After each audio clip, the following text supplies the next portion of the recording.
नमस्कार मित्रांनो, आपल्या यूट्यूब चॅनलवरती तुमचं स्वागत आहे. मित्रांनो, महाराष्ट्रामध्ये होमगार्ड पदाची भरती निघालेली आहे आणि जवळपास 9,700च्या आसपास पदे आहेत. त्यामुळे ही एक खूप मोठी चांगली संधी आहे. मित्रांनो, त्यासाठी तुम्हाला कोणत्याही प्रकारची लेखी द्यायची नाही, फक्त ग्राउंडच्या बेसवरती तुमची निवड ही होणार आहे. त्यासाठी मित्रांनो तुम्हाला ग्राउंड हे फक्त 30 मार्काचं तुमचं ग्राउंड घेणार आहेत. 1600 मीटर 20 मार्काचं आणि गोळाफेक फक्त 2च इव्हेंट तुमचे असणार आहेत.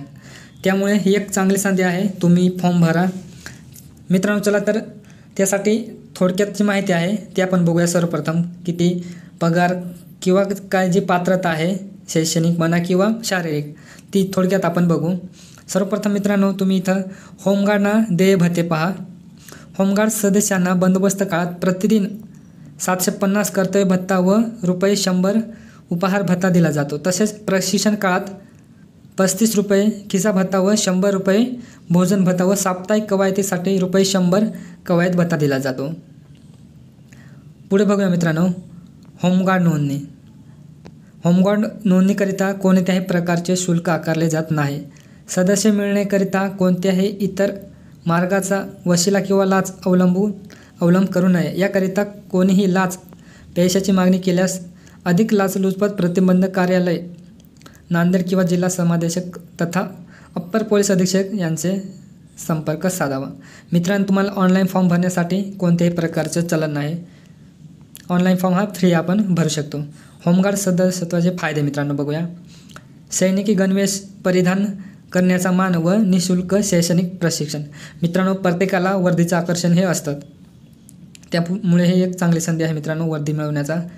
त्यानंतर बघू मित्रांनो, 3 वर्षे सेवा पूर्ण होमगार्डना राज्य पोलीस दल व वन विभाग अग्निशमन दलामध्ये 5% आरक्षण. मित्रांनो जर तुमची हाईट जर 65 भरत नसेल आणि तुम्ही पोलीस भरतीची तयारी किंवा तुमचं आकर्षण पोलीस भरतीकडे असेल तर तुम्हाला हे एक चांगली संधी आहे मित्रांनो. होमगार्ड जर तुम्ही 3 वर्षे सेवा बजावले तर तुम्हाला पोलीस दल व वन विभागमध्ये एक चांगली संधी ही आपल्याला भेटते. जर तुमची हाईट जर 165पेक्षा कमी, त्यासाठी होमगार्डसाठी 162 असणे गरजेचे आहे. पण जर तुमची 165 नसेल तर तुम्हाला एक चांगली संधी आहे पोलीस दलात किंवा वन विभागामध्ये जाण्याची. पुढे बघा मित्रांनो, प्रथमोपचार, अग्निशमन, विमोचन यासारख्या विषयांचे प्रशिक्षण घेण्याची संधी. गौरवास्पद कामगिरी केल्यास विविध पुरस्कार, पदके मिळवण्याची संधी. स्वतःचा व्यवसाय, शेती व इत्यादी सांभाळत देशसेवा करण्याची संधी. मित्रांनो, तुम्ही कुठे बिझनेस किंवा तुमचं काही किराणा दुकान किंवा तुम्ही शेती करत असाल तर तुम्हाला पण हे चांगली संधी आहे का तुम्ही आपली देशसेवा म्हणजे तुम्ही होमगार्डची नोकरी पण करू शकता आणि तुमचा जो व्यवसाय काय असेल ते पण तुम्ही सांभाळू शकता. पुढे बघूया मित्रांनो, शैक्षणिक पात्रता, होमगार्ड नोंदणी व नियम अटी. तुम्हाला पात्रता मित्रांनो कमीत कमी 10वी उत्तीर्ण असणे आवश्यक आहे. शारीरिक पात्रता बघूया. वय तुमचं 20 वर्ष पूर्ण असणे गरजेचे आणि 50 वर्षाच्या आत असणे गरजेचे. उंची मित्रांनो बघू शकता, पुरुषांकरिता 162 सेंटीमीटर आणि महिलांकरिता 150 सेंटीमीटर असणे गरजेचे आहे. छाती पुरुषांना न फुगवता 76 सेंटीमीटर, कमीत कमी 5 सेंटीमीटर फुगणे आवश्यक. आवश्यक कागदपत्रे बघूया मित्रांनो. रहिवासी पुरावा, आधार कार्ड, मतदान कार्ड, ओळखपत्र. शैक्षणिक अर्हता, जन्मदिनांक पुरावाकरिता SSC बोर्ड प्रमाणपत्र, शाळा सोडल्याचा दाखला किंवा त्यास. तांत्रिक अर्हता धारण करीत असल्यास तत्सम प्रमाणपत्र. खाजगी नोकरी करीत असाल तर मालकाचे नाहर्क प्रमाणपत्र. मित्रांनो, जर तुम्ही कुठे प्रायव्हेटमध्ये जॉब करत असाल तर तुम्ही मालकाचं नाहर्क प्रमाणपत्र नक्की घेऊन या. पुढे बघूया नेमकी काय आपल्याला पाहिजे ते. 3 महिन्याच्या आतील पोलीस चारित्र्य पडताळणी प्रमाणपत्र. पुढे बघूया मित्रांनो, ग्राउंडसाठी तुम्हाला काय काय घेतलं जाईल ते. मित्रांनो, पुरुषांकरिता 1600 मीटर आहे आणि त्यासाठी 20 गुण हे आहेत आणि महिलांकरिता 800 मीटर 25 गुणासाठी. पुढे बघूया मित्रांनो, गोळाफेक. गोळाफेकसाठी तुम्हाला मित्रांनो 8.5 मीटर गोळा फेकायचा आहे आणि त्यासाठी 10 गुण असतील. महिलांकरिता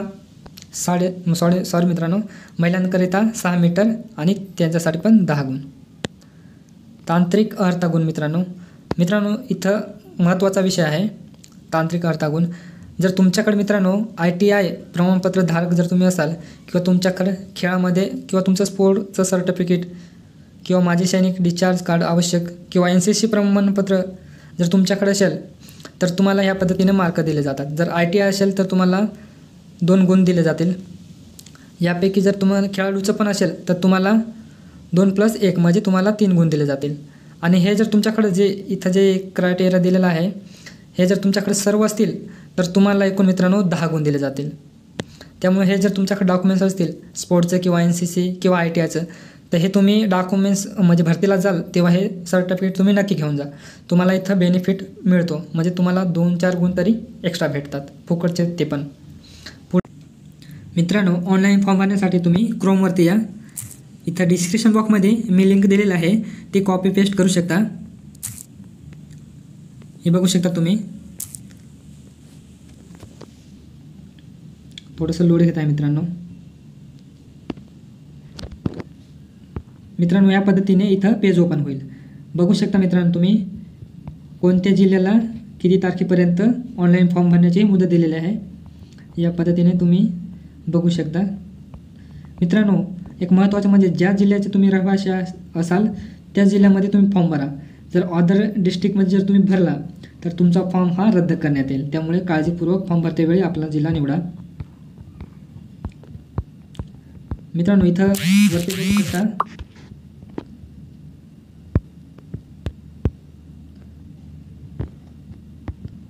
SG एनरोलमेंट यावरती ऑनलाईन फॉर्म भरण्यासाठी क्लिक करा. मोबाईलमध्ये सहसा ओपन नाही होत त्यामुळे इथं थोडंसं प्रेस करून ठेवा. प्रेस केल्यानंतर मित्रांनो या पद्धतीने ऑप्शन ओपन होतील. ऑप्शन नंबर 3ला बघा ऑनलाईन एनरोलमेंट फॉर्म यावरती क्लिक करा. त्यानंतर दुसरं पेज ओपन होईल. त्यासाठी आपल्याला इथं आपली सर्व माहिती योग्य पद्धतीने भरायची आहे. काही चुकीची माहिती भरू नका तुम्ही. काळजीपूर्वक फॉर्म भरतेवेळी माहिती नीट टाका. इथं सर्वप्रथम तुम्ही तुमचा जिल्हा निवडा मित्रांनो. तुमचा जो जिल्हा असेल तो निवडा. त्यानंतर युनिट झोन यामध्ये तुमचा युनिट झोन निवडा मित्रांनो. त्या जिल्ह्यामध्ये किती युनिट झोन आहेत आणि त्या युनिट झोनला जागा अवेलेबल आहेत का नाही ते आपण तिथं शो करतात. जर जागा अवेलेबल नसतील तर तुमचं युनिट झोन अवेलेबल करणार नाही.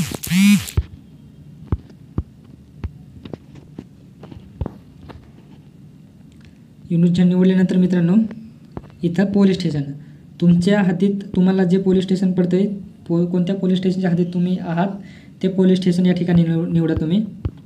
पोलीस स्टेशन निवडल्यानंतर इथं खाली मित्रांनो आपलं फुल नेम टाकायचं आहे फक्त इंग्रजीमध्ये. सर्वप्रथम मित्रांनो आपलं आडनाव टाका, नंतर स्वतःचं आणि नंतर वडिलांचं.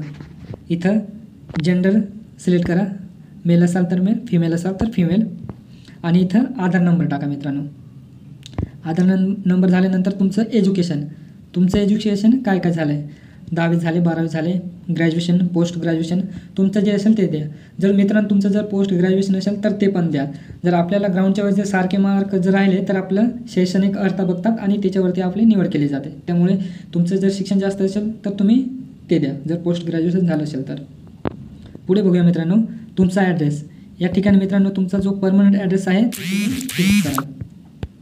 नंतर प्रोफेशनल तुम्ही कुठं प्रायव्हेट जॉब करता किंवा शेतकरी आहात किंवा तुमचा बिझनेस आहे, कुठे तुमचं किराणा दुकान वगैरे आहे. मित्रांनो तुम्ही शक्यतो फार्मरच निवडा. काही ठिकाणी कसं आपल्याला हे प्रायव्हेट जॉबचं असं आहे का आपण मालकाचं ना हरकत प्रमाणपत्र आपल्याला आणावं लागतं जर प्रायव्हेट जॉबमध्ये तुम्ही काम करत असाल. आणि फार्मरचं निवडण्याचं कारण असं का आपल्याकडे 7/12 असतो त्यामुळे ते तिथं आपला ते पुरावा बघतात का तुम्ही नेमकी काय करताय. शेती करताय, कुठे सेल्फ बिझनेस करताय की प्रायव्हेट जॉबमध्ये. प्रायव्हेट जॉबमध्ये जर तुम्हाला ते मालकाचं ना हरकत प्रमाणपत्र मिळालं तर चांगली गोष्ट आहे. पण शक्यतो तुम्ही फॉर्मरच द्या म्हणजे तुमचा 7/12 अवेलेबल असतो. पुढे बघूया मित्रांनो ईमेल आय डी झाल्यानंतर तुमचा मोबाईल नंबर योग्य तो द्या. आणि तुम्ही टेक्निशियन सर्टिफिकेट तुमच्याकडे असेल तर तुम्ही द्या. किती 1, 2 किती वर्षाचं असेल ते तुम्ही ते देऊ शकता. आणि मित्रांनो जन्मतारीख डेट ऑफ बर्थ इथं डेट ऑफ बर्थ काळजीपूर्वक भरा मित्रांनो. याच्यावर तुम्ही नीट क्लिक करून तुम्ही डेट ऑफ बर्थ आणि त्यानंतर हाईट. तुमची हाईट 162 सेंटीमीटर पुरुषांकरिता आवश्यक असणे गरजेचं आणि महिलांकरिता 150 सेंटीमीटर असणे गरजेचं.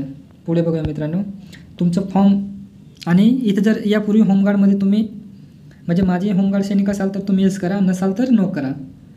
फॉर्म पूर्ण फिलअप झाल्यानंतर इथं सेव्ह बटन आहे त्यावरती तुम्ही क्लिक करा. सेव्ह बटनावरती क्लिक केल्यानंतर मित्रांनो तुम्हाला इथं प्रिंट एनरोलमेंट फॉर्म, तुम्ही जो ऑनलाईन फॉर्म भरला आहे त्यांची तुम्हाला प्रिंट काढायची आहे. त्या ठिकाणी तुम्हाला इथं मित्रांनो आधार नंबर टाकायचा आहे आणि आणि तुमची डेट ऑफ बर्थ टाकायची आहे.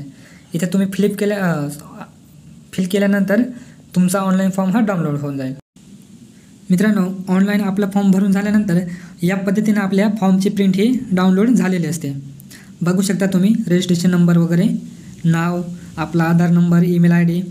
मित्रांनो, फॉर्म भरतेवेळी काळजीपूर्वक माहिती भरा, जेणेकरून नंतर आपल्याला काही अडचण नको यायला. या पद्धतीने आपला फॉर्म भरण्यात आलेला आहे. मित्रांनो, व्हिडिओ आवडला असेल तर व्हिडिओला लाईक करा. चॅनलवरती नवीन असाल तर चॅनलला सबस्क्राईब करून ठेवा, जेणेकरून नवीन व्हिडिओ तुमच्यापर्यंत लवकर पोहोचेल. आणि हो मित्रांनो, आपल्या चॅनलवरती पोलीस भरती संदर्भात जे काही माहिती किंवा अपडेट असते ते आपण आपल्या चॅनलवरती वेळोवेळी देत असतो. त्यामुळे चॅनलला नक्की सबस्क्राईब करून ठेवा. भेटूया पुढील व्हिडिओ. तोपर्यंत जय हिंद, जय महाराष्ट्र.